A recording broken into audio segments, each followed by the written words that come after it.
Bapak Ibu, Saudara yang dikasihi Tuhan, sebelum kita mendengar firman Tuhan, kita akan berdoa lebih dahulu ya. Kita siapkan pikiran kita, hati kita, cawan kita untuk mendengar sebagian firman-Nya. Kita berdoa dulu. Bapa yang di surga, kami bersyukur kepada Engkau. Kami serahkan firman-Mu pada saat hari ini ke dalam tangan kuasa Tuhan. Biar Engkau bekerja lebih dalam lagi Tuhan, supaya Engkau nyatakan hal yang baru melalui firman-Mu, sehingga firman-Mu membawa hidup kami, hati kami, biar mengerti setiap rencana-Mu, mengerti dalam setiap hati-Mu dalam kehidupan kami Bapa, supaya kehidupan kami senantiasa mengerti apa yang Engkau inginkan dalam setiap kehidupan kami. Terima kasih Bapa, terima kasih Kau berkati kami hamba-Mu yang tidak ada apa-apanya nih Bapa, yang terbatas. Biar Roh-Mu yang sempurna menyembuhkan hamba-Mu Bapa, sehingga hamba-Mu mampu menyampaikan akan firman-Mu untuk jemaat-jemaat Tuhan yang hari ini mendengar firman Tuhan pada pagi ini Tuhan. Terima kasih Bapa, terima kasih kami serahkan firman di awal, pertengahan ke akhirnya dalam tangan kuasa Tuhan. Hanya di dalam nama Tuhan Yesus kami siapkan hati, pikiran kami untuk firman-Mu. Haleluya, amin. Salam Bapak Ibu, Saudara yang dikasihi Tuhan ya, bagaimana kabarnya? Pasti baik-baik semua ya saudaraku ya. Saat hari ini kita akan mendengar firman Allah tentang Paskah ya. Paskah ya, tentang tema Paskah hari ini, itu kebangkitan yang memberi pengharapan. Kita akan membaca di dalam Lukas pasal yang ke-24. Bapak-Ibu yang melihat video ini, kita akan melihat membuka Lukas pasal yang ke-24 ayat pertama sampai ayat yang ke-12. Saya beri waktu ya, buka dulu Bapak-Ibu. HP boleh, Alkitab boleh ya. Kita akan membaca bersama-sama Lukas 24 ayat 1 sampai 12 ya. Kita baca bersama-sama 2, 3. Tetapi pagi-pagi benar pada hari pertama minggu itu, mereka pergi ke kubur membawa rempah-rempah yang telah disediakan mereka. Mereka mendapati batu sudah terguling dari kubur itu, dan setelah masuk mereka tidak menemukan mayat Tuhan Yesus. Sementara mereka berdiri termangu-mangu karena hal itu, tiba-tiba ada 2 orang berdiri dekat mereka memakai pakaian yang berkilau-kilauan. Mereka sangat ketakutan dan menundukkan kepala. Tetapi kedua orang itu berkata kepada mereka, "Mengapa kamu mencari Dia yang hidup di antara orang mati? Ia tidak ada di sini. Ia telah bangkit. Ingatlah apa yang dikatakannya kepada kamu ketika Ia masih di Galilea, yaitu bahwa anak manusia harus diserahkan ke tangan orang-orang berdosa dan disalibkan dan akan bangkit pada hari yang ketiga." Pada terimalah mereka ia akan perkataan Yesus itu, dan setelah mereka kembali dari kubur, mereka menceritakan semuanya itu kepada ke-11 murid dan kepada semua saudara yang lain. Perempuan-perempuan itu ialah Maria dari Magdalena dan Yohana dan Maria ibu Yakobus, dan perempuan-perempuan lain juga yang bersama-sama dengan mereka memberitahukannya kepada rasul-rasul. Tetapi bagi mereka perkataan-perkataan itu seakan-akan omong kosong, dan mereka tidak percaya kepada perempuan-perempuan itu. Sungguh pun demikian, Petrus bangun lalu cepat-cepat pergi ke kubur itu. Ketika ia menyenguk ke dalam, ia melihat banyak kain kafan saja. Lalu ia pergi dan ia bertanya dalam hatinya apa yang kiranya telah terjadi. Amin ya saudaraku, puji nama Tuhan. Dari ayat ini kita belajar ada 2 makna Paskah yang sebenarnya ada 3, tapi saya ambil 2 ya. 2 makna Paskah yang penting ya. Saudaraku, kita jangan seperti murid-murid Yesus yang bodoh ya, yang bodoh ya. Nah, perkataan bodoh ini pernah diutarakan kepada Tuhan Yesus ya, kepada murid-muridnya, "Hai kamu orang bodoh yang tidak percaya." Ya. Juga Rasul Paulus pun juga pernah berkata bodoh ya. Kamu orang bodoh pada jemaat di Galilea, ya Galati, ya kamu orang bodoh, kamu malah mengawali yang rohani tapi mengakhiri yang jasmani. Itu yang pernah kita dengar Paulus kepada jemaat di Galatia, ya karena dia mengawali yang rohani tapi mengakhiri yang jasmani. Jadi kata-kata bodoh itu artinya tidak percaya. Ya, perkataan bodoh ini artinya tidak percaya atau tidak memahami, tidak mengerti, tidak beriman atau tidak berhikmat. Ya. Jadi kita melihat mencari orang yang bangkit di antara orang mati. Ya, jadi pada hari ini kita coba melihat ayat yang pertama, saudara, bahwa pada waktu pagi-pagi benar, ya perempuan-perempuan seperti Magdalena, Ibu Yohana bersama perempuan yang lain membawa rempah-rempah pagi-pagi ke kubur Yesus. Pikirnya mau mungkin kalau sekarang menyekat ya. Tapi pada waktu sampai ke kubur itu, kubur sudah tergulai, ya sudah terbuka. Lalu mereka masuk, tidak ada mayat Yesus yang dijumpai, ya hanya kain kafan yang dia jumpai. Sehingga pada waktu itu mereka sangat terkejut dan heran, di mana Yesus, ya. Sampai mereka berpikir Yesus telah diculik oleh orang lain, ya, orang penjahat, ya. Lalu dia keluar. Pada waktu itu kita lihat ayat yang kelima, ada dua malaikat yang berkata, ya, mereka sangat ketakutan dan menundukkan kepala. Tetapi kedua orang itu berkata kepada mereka, mengapa kamu mencari Dia yang hidup di antara orang mati? Ya, pada waktu itu ada malaikat Tuhan berbicara, mengapa kamu mencari orang hidup, ya, dan orang mati di antara orang mati? Dan kita melihat pada waktu itu perempuan ini dia pulang, dia menceritakan semua yang terjadi kepada menurutnya yang lain, termasuk Petrus, ya. Tapi rasul-rasul pada waktu tidak percaya kalau Yesus itu sudah bangkit, ya sudah bangkit, mereka tidak percaya, ya. Juga Petrus pun dia tidak percaya, dia lari-lari, dia pergi ke kuburnya Yesus, juga nggak ditemui mayat Tuhan, ya. Hanya ada kain kafan yang ada di kuburan itu sebelumnya. Jadi, ya jangan kita mencari kehidupan yang sia-sia, yaitu tidak percaya dalam setiap hidup kita. Kita mungkin berpikir Tuhan tidak sanggup menolong saya, Tuhan nggak sanggup menyembuhkan penyakit saya, Tuhan nggak sanggup melepaskan, mengangkat masalah-masalah saya. Ya, kita mungkin juga berpikir Tuhan tidak sanggup membayar utang-utang saya, ya, dan kita juga berpikir merasa keluarga saya tidak bisa diselamatkan, sudah terlambat, sehingga hidup kita ini seperti orang-orang kafir yang tidak percaya, orang-orang yang hidup di luar Tuhan, ya, yang tidak beriman atau tidak mengenal kuasa Tuhan di dalam kehidupan kita.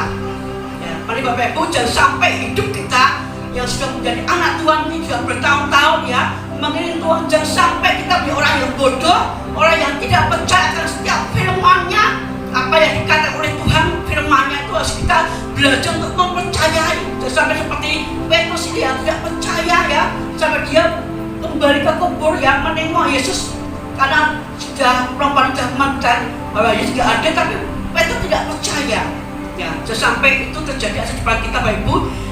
Ajarlah hidup kita membangun iman atau percaya kita kepada Tuhan, supaya hidup kita itu selalu percaya apa yang diperkatakan Tuhan dalam setiap kehidupan kita, ya.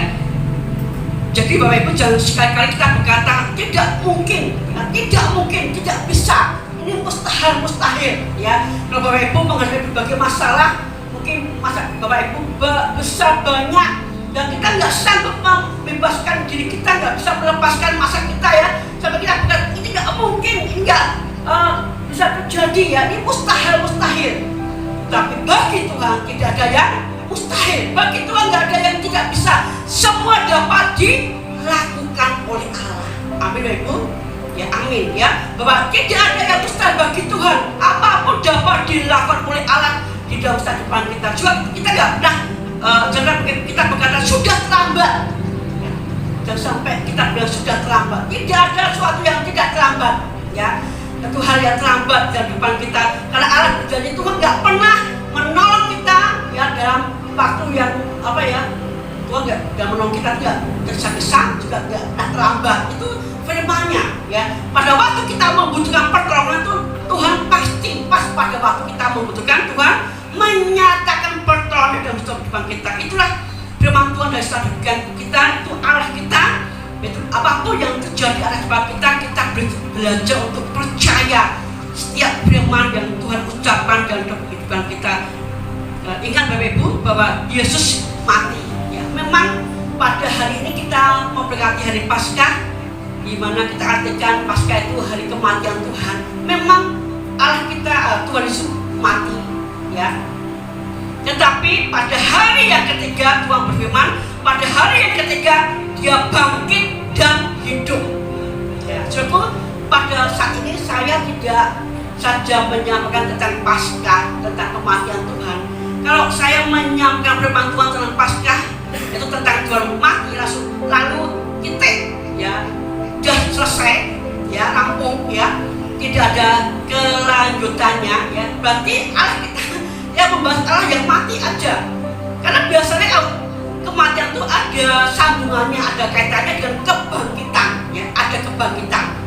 Jadi kalau kita melihat dalam 1 Korintus ya 15, ya, ayat 12 sampai 17, Paulus berkata, jikalau Tuhan Yesus tidak dibangkitkan, ya, maka sia-sialah imanmu, ya, maka sia-sia kepercayaanmu kepada Tuhan, sia-sia pengiraanmu kepada Tuhan. Itu tidak ada artinya kalau kita menganggap bahwa Tuhan mati sudah selesai, ya. Jadi kalau Tuhan kita tidak bangkit, mati, ya, maka kita tidak punya pengharapan di dalam Tuhan, Bapak Ibu, ya.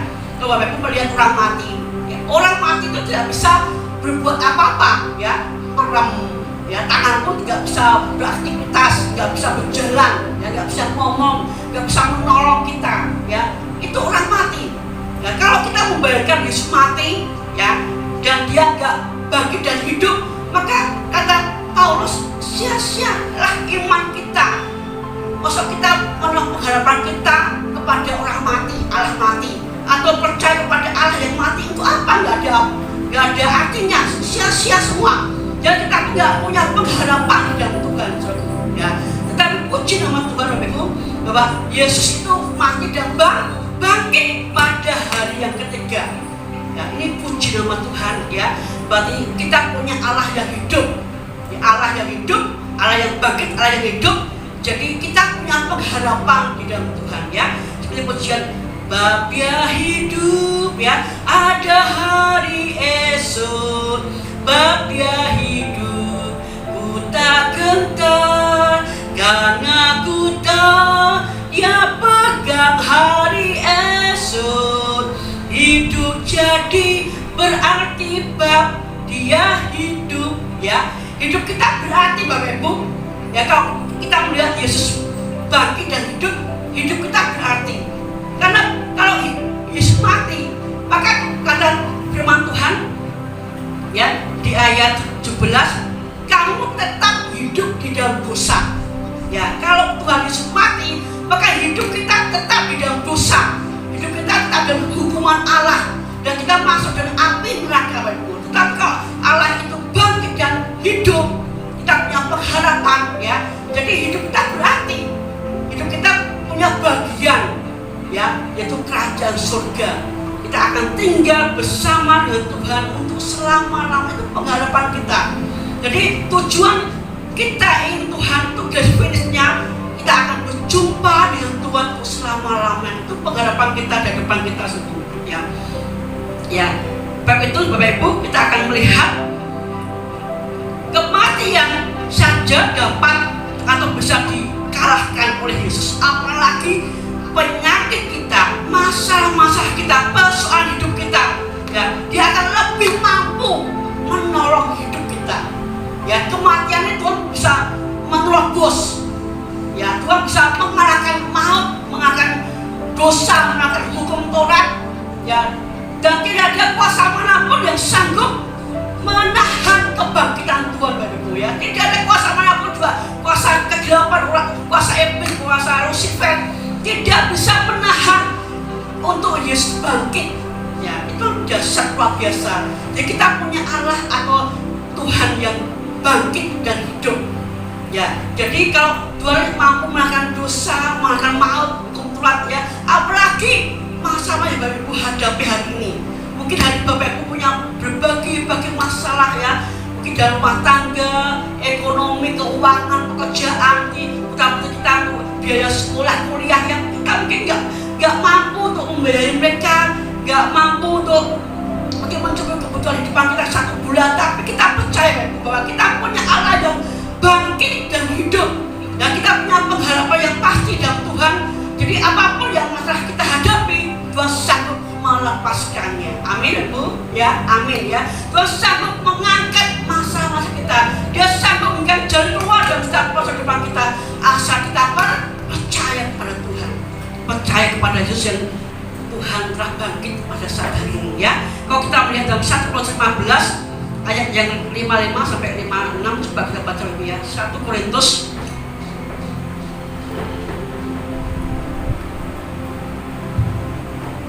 1 Korintus pasal ke-15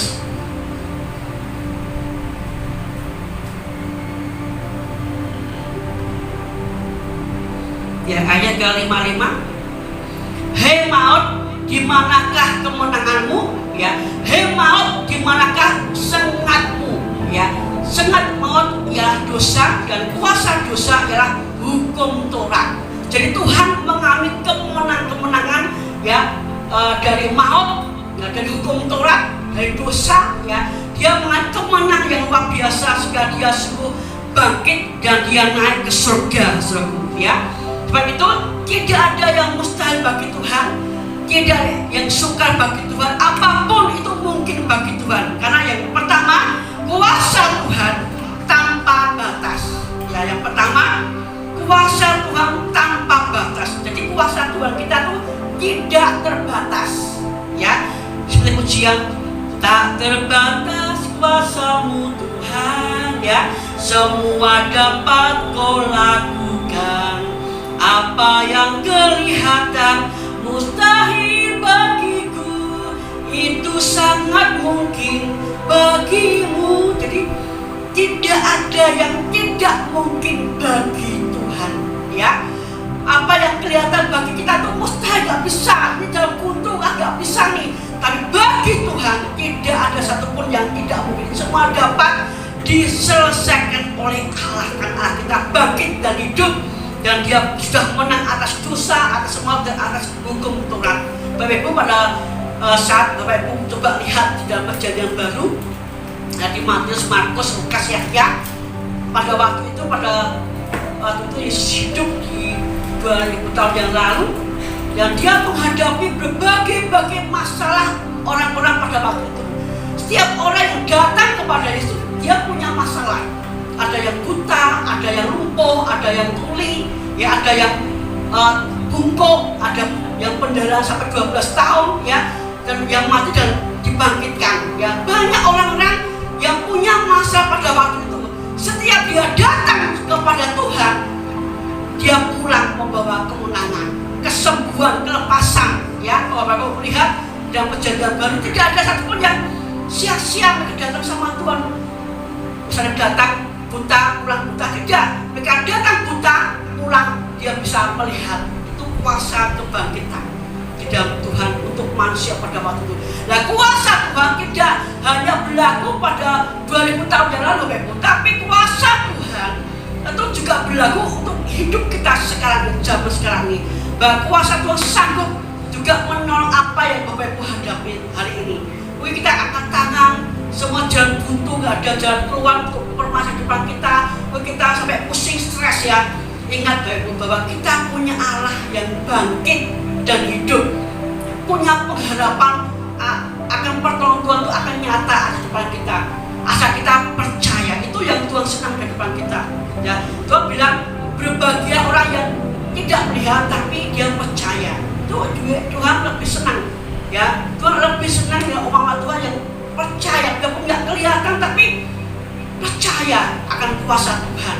Ya, karena Bapak Ibu, setiap kehidupan kita itu, dan kita berjalan bersama Tuhan itu tidak dengan mata jasmani kita Bapak Ibu, tapi dengan iman kita, iman rohani kita. Itu mata karena hidup kita dalam Tuhan itu memang ya agak abot-abot, angel, sukar dan nggak mungkin ya, karena seringkali kalau kita dalam perjalanan kita bantu Tuhan itu kita senangnya melihat dengan jasmani kita, apa yang kita lihat. Kalau apa yang sudah terjadi itu kita nggak perlu mengimani. Jadi kita berdoa, Tuhan, saya butuh kendaraan, butuh apa, HP ya, terus kita punya uang ya, terus orang tua kita mampu membelikan ya, kita mungkin nggak usah berdoa ya, itu gampang. Tetapi apa yang Tuhan inginkan dari depan kita itu, apa yang belum terjadi, apa yang belum kelihatan tuh Tuhan ingin dari depan kita untuk percaya ya. Jadi sesuatu yang belum kelihatan, Tuhan belum memberikan kuasanya atau mujizatnya dalam depan kita, tapi kita sudah percaya Tuhan pasti tolong saya, Tuhan pasti menyembuhkan penyakit saya, Tuhan pasti memberikan cenderung, Tuhan pasti mengangkat masalah-masalah itu yang Tuhan inginkan di depan kita. Itu berarti kita percaya, beriman, dan percaya kita itu dengan iman kita, ya itu harus kembangkan dalam kehidupan kita supaya apa yang kita imani, apa yang kita percayai yang mungkin belum nampak, belum kelihatan itu akan dinyatakan Allah di dalam setiap kehidupan kita ya. Jadi kuasa Tuhan tidak terbatas karena Tuhan kita sudah bangkit dari kematian. Dia sudah mengalahkan dosa, maut, dan hukum Taurat. Tidak ada kuasa manapun yang sanggup menahan kebangkitan Tuhan. Jadi apapun persoalan hidup kita, Bapak Ibu, satu kunci yaitu percaya, beriman di dalam Tuhan. Jadi setiap janji Tuhan, setiap apa yang diperkatakan oleh dalam Alkitab, kita belajar untuk mengimani, percaya bahwa Tuhan sanggup ya, menyatakan mujizatnya atau pertolongan di depan kita. Dan sudah bahwa Tuhan bagi saudara saya ya, Tuhan sudah menang atas kematian, atas kemustahilan, atas persoalan kehidupan kita yang besar yang tidak mampu kita lakukan. Tuhan sudah menang atas hidup kita. Dan Tuhan yang kita sembah adalah Tuhan yang bangkit dan hidup, bukan Tuhan yang mati. Yesus bangkit memberikan kesempatan bagi kita untuk kita mengalami kebangkitan dalam segala perkara. Jadi kebangkitan itu diberikan kesempatan buat depan kita. Kalau Tuhan bangkit, kita pun juga akan mengalami kebangkitan. Ya, kebangkitan apa, Ibu? Kalau mungkin dalam bulan-bulan ini atau bulan yang lalu, mungkin masa-masa yang kita hadapi belum terselesaikan, beban berat masih kita tanggung ya. Dan kalau Tuhan bangkit, kita juga ikut bangkit. Berarti Tuhan melepaskan masa yang kita hadapi. Kita akan lepas, itu namanya bangkit merdeka. Ya, ya. Jadi masa yang kita hadapi, kita beriman, percaya bahwa Tuhan sanggup melepaskan sehingga kebangkitan itu terjadi atas kehidupan kita. Karena Tuhan bangkit, kita pun juga ikut bangkit. Ya, dari mungkin tidak percayaan, mungkin kekhawatiran, ya, mungkin kita meragukan firman Tuhan, itu akan kita tinggalkan. Kita harus bangkit untuk percaya pada setiap firman yang Tuhan ucapkan dalam setiap kehidupan kita. Ya, ini yang pertama, Ibu. Yang kedua, yang terakhir, itu penggenapan firman Tuhan. Ya, kita kembali lagi di Lukas 24 tadi ya, Lukas 24. Ayat 7 dan 8. Kita baca, Ibu. Lukas 24, 7 dan 8. Yaitu bahwa anak manusia harus diserahkan ke tangan orang-orang berdosa dan disalibkan dan akan bangkit pada hari yang ketiga. Maka teringatlah mereka akan perkataan Yesus itu. Alkitab, yaitu firman Tuhan yang Bapak Ibu pegang hari ini, saat ini, yang Bapak Ibu baca hari ini ya, adalah firman Allah yang benar dan bukan suatu kebohongan atau perkataan yang dusta. Itu firman Tuhan yang Allah ucapkan itu benar, ya dan amin. Ya, Alkitab ini adalah perkataan Allah atau firman Allah. Penggenapan firman Tuhan pasti akan terjadi. Ya, seperti saat hari ini, Bapak Ibu, dengan virus corona ini, ya kalau Bapak Ibu baca Keluaran 12 Tuhan kan cocok. Ya, mereka disuruh ibadah di rumah-rumah, kita pun juga disuruh ibadah di rumah, itu cocok. Berarti salah satu penggenapan firman Tuhan yang digenapi, yang kita percayai, yang oke, ya itu yang kita percaya itu. Coba kita baca Keluaran 12 Tuhan, persis apa yang terjadi hari ini. Dan kita mungkin ke depan pun Setiap firman yang Tuhan ucapkan seperti ini, benda-benda di angkasa berjatuhan, gelap gulita itu akan terjadi. Tentang antikris juga pun akan terjadi. Semua yang diperkatakan oleh Allah semua digenapi. Tidak ada satupun yang tidak digenapi. Semua digenapi oleh Allah. Ya, Allah bicara mengenai penggenapan firman Tuhan dalam hidup kita. Yesus sudah menubuatkan. Yesus pernah diejek oleh orang-orang Yahudi, Bapak Ibu. Kalau kita baca Matius 27 ayat 40 ya. Matius ya, Matius pasal 27. Matius 27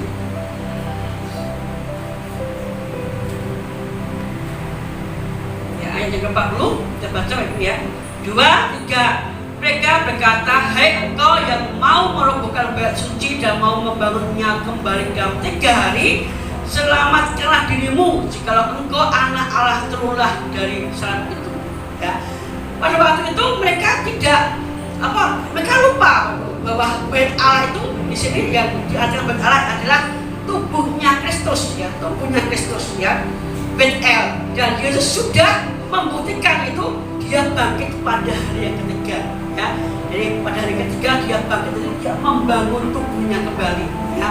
Dan sekalipun kadang-kadang kita merasa kok tidak ada hasil ya, kok tidak ada pertolongan ya, kok tidak ada jalan keluar, kok buktinya mana ya. Tapi ingat Bapak, kita harus belajar kebangkitan Tuhan Yesus adalah penggenapan firman Tuhan. Mungkin firman Tuhan yang kita baca hari ini saat ini ya, kadang nggak cocok dengan hati kita ya.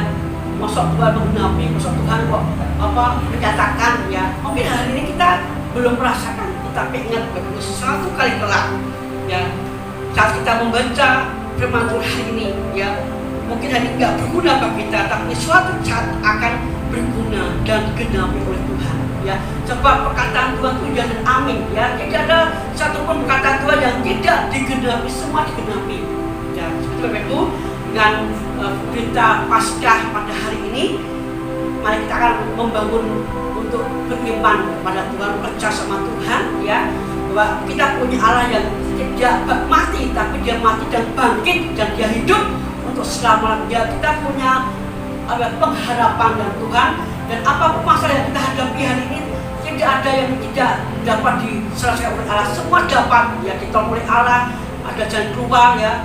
Mungkin zaman sekarang ini mungkin mengalami sedikit paceklik ya, karena keuangan ekonomi lemah, perdagangan juga lemah, tetapi jangan khawatir. Allah itu berkuasa, mampu memelihara kehidupan kita. Bagi orang-orang yang percaya kepada Tuhan, Tuhan berkuasa, dia sanggup memelihara kehidupan kita. Dia juga sanggup memakai seseorang manapun, bahkan orang yang tidak mengenal Allah kita pun Allah sanggup memakainya untuk memberikan kehidupan kita. Mungkin usaha kita kok sepi, toko kita sepi, semua pasar buja sepi ya, tetapi jangan khawatir, orang yang percaya kepada Tuhan akan dipelihara oleh Allah, akan diberkati ya, yang berkat akan milih ya, seperti air yang mengalir dalam kehidupan kita, dan kita tidak pernah kekurangan. Sebab Allah berkata, jangan kamu khawatir akan makan dan minum, jangan kamu khawatir tentang pangan, sandang, pakaian, ya, tempat tinggal ya. Tuhan akan sediakan apa yang kita butuhkan, asal kita percaya kepada Tuhan. Amin.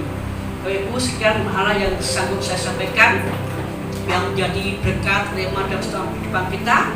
Ya, kita akan masuk di dalam perjamuan kudus. Saya minta pemain musik juga, singer ya, juga pelayan perjamuan kudus, juga para kepala keluarga yang ada di rumah hari ini ya, untuk membagikan roti dan anggur kepada anggotanya ya, sampai kita memberikan pujian, "Mu telah mati," ya, "Mu telah mati."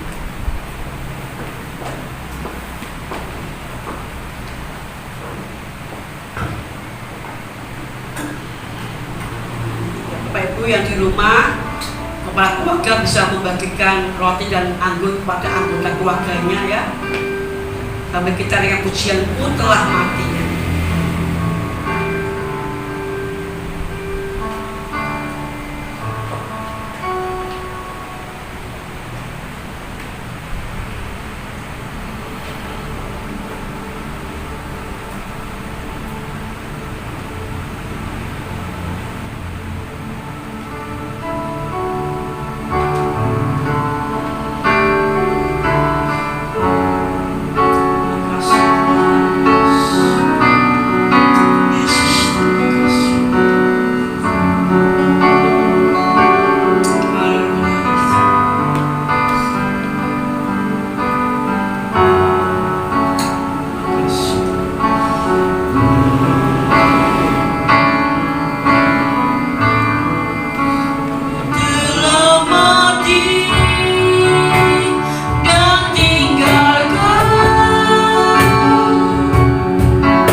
dosa, ada kesalahan yang belum terselesaikan di depan kita. Mungkin juga hal yang tidak percaya kepada firman Tuhan juga suatu hal yang berdosa, Bapak Ibu. Biar pagi ini kita minta ampun sama Tuhan, kita sesuai Tuhan, ampuni saya. Kalau saya hari ini tidak percaya akan firman-Mu, tidak percaya akan janji-janji-Mu, Tuhan, aku menanggung firman-Mu. Bapak Ibu minta ampun sama Tuhan. Tuhan, ampuni saya, ampuni dosa saya, Tuhan. Haleluya, sudah Bapak Ibu, kita layak untuk bersekutu dan tubuh dan Tuhan. Karena firman Tuhan berkata kalau kita tidak layak untuk makan dan tubuh dan Tuhan, itu merupakan suatu dosa atau kutuk dalam kehidupan kita, saudaraku. Kita minta ampun masing-masing, baik kita sebagai suami, istri, anak yang ada. Kita minta ampun sama Tuhan. Terima kasih Bapa, terima kasih. Ampuni kami yang baru, ampuni jemaat-Mu Tuhan, ampuni kami sebagai suami, sebagai istri, anak yang ada. Dan dosa-dosa kami Tuhan, kuduskan kami, layakkan kami untuk bersekutu dan tubuh dan darah-Mu Bapa, supaya kami diberkati oleh Tuhan, diberkati oleh Tuhan. Terima kasih Tuhan, terima kasih. Mari Bapak Ibu, kita akan angkat roti kita lebih tinggi dari kepala kita. Kita dengarkan firman Tuhan. Bukankah roti yang kita pecah-pecahkan ada persekutuan tubuh Kristus? Haleluya. Kita makan iman kita dengan ucapan syukur kita. Haleluya.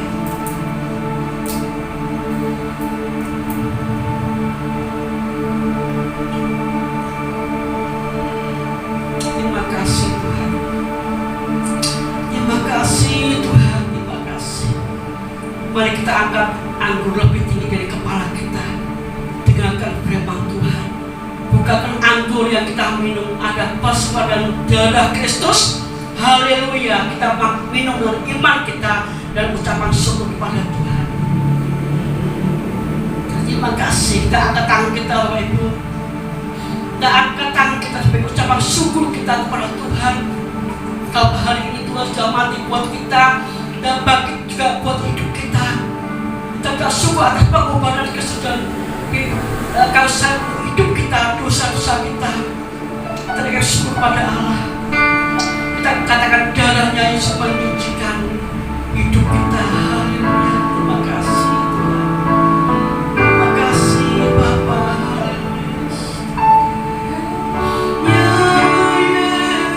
Yesus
dalam nama Tuhan Yesus kami sudah berdoa dan ucap syukur. Haleluya. Amin.